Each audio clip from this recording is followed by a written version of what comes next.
Pa, get in here. Dinner's ready. Hold on, Ma. It's almost commercial. They sounded just like Kyle's ma and pa. They talked just like them. They moved just like them. They even called each other Ma and Pa, just like them. But they weren't Kyle's ma and pa. Kyle was bound to the chair at the kitchen table, but not physically.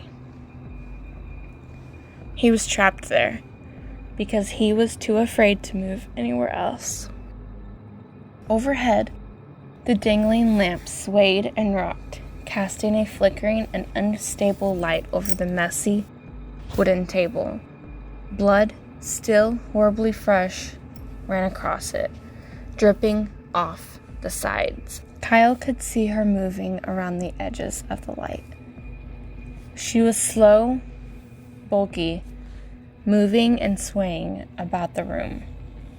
He saw her hands every now and then, entering the light, setting silverware down on the table. Her skin was stained red. It was Ma's skin, but it wasn't his Ma. A buzzing grew from Kyle's right. He caught the waves of fleeting shimmer in his peripheral vision. The television set was on, but no channel played. Static waves rolled busily across the small screen. He could almost see, in the glow of the TV, a silhouette that lay across Pa's favorite armchair, in the furthest corner of the living room. His Pa's chair, but that wasn't his Pa who sat there. Not completely. "Are you coming, Pa?" she asked. "Dinner's ready." It was 2 a.m. The TV fell dark. Kyle turned away, bringing his chin to his chest like an embarrassed child. As the silhouette rose from the chair, he heard the great lumbering footsteps as Pa approached. Each step fell like hooves upon his house's wooden floor. "Yes," the thing pretending to be Pa said. "Are you happy now, Ma?" "I just don't want it to get cold, Pa. I worked very hard on this meal." "That you did, Ma. That you did." Kyle trembled as the thing pulled out Pa's chair, the one just to Kyle's right. The wood chair protested and bemoaned the thing's weight as it sat down. Eyes closed, he listened as Ma's chair to his left squealed just as well. Both of them pulled themselves closer, bringing their bellies right up to the tableside. At the edge of his vision, Kyle saw both creatures each extend him a hand. "Not Ma," said to him. "Come on, honey." "Not Pa," said to him. "We gotta pray, son." Together, they said, "Take our hands." Kyle's head rose, slowly and fearfully. Weak, shaking, he extended his hands. He felt like vomiting as their taut, frigid skin met his own. But it wasn't their skin. Not really.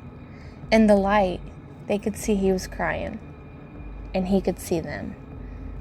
What had once been his Ma and Pa's faces were stretched tightly over long, monstrous countenances. They wore his parents' skin as if they were nothing more than clothing. Clothing they barely fit into. Emerging from both of Ma's and Pa's mouths, long, naked, bony snouts protruded, like those of a deer. Antlers erupted from torn flesh in his parents' scalps. Through their fingertips, razor-sharp claws raked against Kyle's naked human palm. All parts that the damned creatures just couldn't fit inside his parents' skin. "Pa," the creature said, in exactly his Ma's voice. "Would you like to say grace?" "No," the other said, in exactly his Pa's voice. I think Kyle should. I don't think anything else would be appropriate. Both turned painfully slowly to look at Kyle, and they waited. Kyle said nothing, but neither creature seemed unwilling to wait. Patiently, they both encouraged him onwards. "Go on, son," one said. "Make your ma and me proud." "I know you can do it, sweetie," the other whispered. "You did it so well for us earlier. Pray to him. Pray to God." He did pray earlier, but not for them.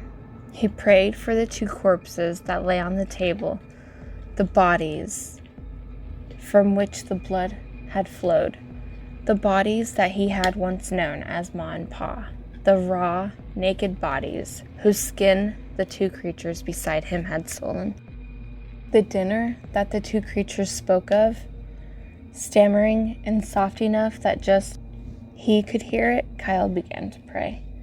"Blessed Holy Father, protect our spirits and deliver us from evil." As he continued, the 2 creatures bowed their skeletal snouts. "Be my parents' keeper and deliver them to the kingdom of heaven."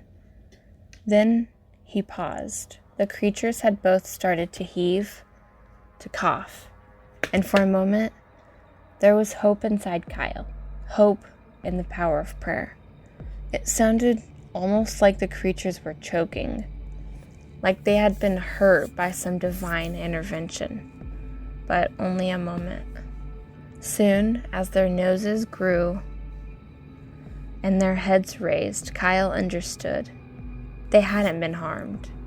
The dry, heaving noise they made with wide open jaws was nothing more than laughter. Sick, evil laughter. Kyle closed his eyes and continued praying, raising his voice, trying to drown out the monsters that wouldn't release his hands. Their laughter only ceased when Kyle could pray no more, and one reached upwards towards the light. Grabbing the light bulb firm in her hand, the one that pretended to be Ma said in a cheerful yet sinister voice, "Let's eat." She pulled and banished the light from their table.